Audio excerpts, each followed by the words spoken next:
I don't like to do the daily upload videos responding to current events. I've been there, I've done it, it's exhausting. I don't think it helps because most of the time you need more than like a couple of minutes to really consider the issues. But all this stuff around the Baftas, man, it's screaming out to me, I need to say something. The first thing is, for everyone involved, whether it's the black artists and actors who were very publicly visible at the moment that N bombs are just dropping, looking out to an audience of white faces, cameras pointed at them, beaming across the Western world, mostly white faces. No matter how wealthy you are, no matter how successful you are, at your moment of achievement, a real pinnacle in your career as a person of colour in white dominated industries, to hear that word, first and foremost, must be extremely embarrassing, extremely humiliating, and even traumatizing. So that's the first thing. The second thing is John Davidson himself. The situation that he now finds himself in. People might think that this is an unusual situation, that this is a specific situation to Tourette syndrome, but actually this is a situation that we see a lot. Really what's happened here is an already vulnerable person whose life story is extremely interesting, inspiring, and contains so many lessons that we as the general public can all learn, has been taken, has been repackaged, and has been retold without any consideration as to what the consequences might be if that story travels much, much further than anyone could ever have dared to anticipate. John Davidson is a person who would be referred to as someone with lived experience of Tourette syndrome. This is a very serious disability. Obviously, it's on a spectrum. It includes vocal and physical involuntary behaviours. And like a lot of conditions that contain involuntary behaviours, whether it be cerebral palsy, whether it be even addiction, there are stigmas and there is a lot of ignorance and cruelty that people face. Now, this is what everyone is going to be talking about. The debate about what is John's level of culpability, what is the level of remorse that he should show. And to be honest, I don't want to get involved in that discussion. What I want to talk about is, what were the safeguarding policies that were in place for someone like John, whose lived experience was made into a film, which then began to gain more and more momentum, which has basically just steamrolled through the Baftas, won so many accolades, and right at the absolute peak of the visibility of John and his story, the most catastrophic thing that you can almost imagine happening has happened.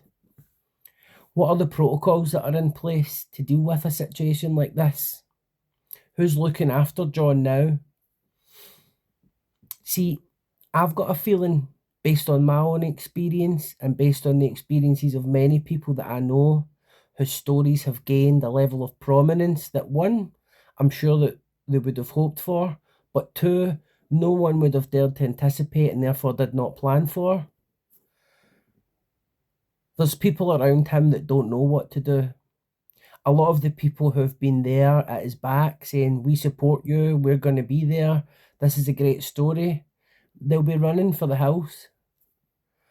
And ultimately, at that moment of success, John becomes most vulnerable. I'm assuming. I could be wrong.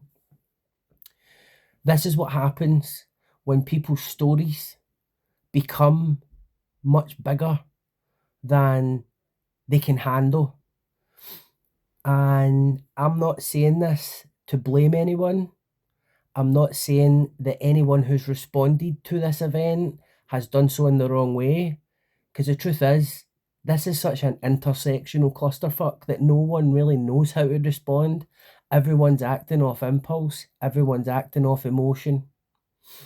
But anyone who follows me knows that for the last 2 years, I've been doing a lot of work and campaigning around this very issue. There's a big section in my book, Trauma Industrial Complex, which is all about lived experience and how lived experiences are used and repackaged and exploited by media in ways that make people with lived experience of particular issues more vulnerable. And this is precisely the kind of thing that I caution against in the book.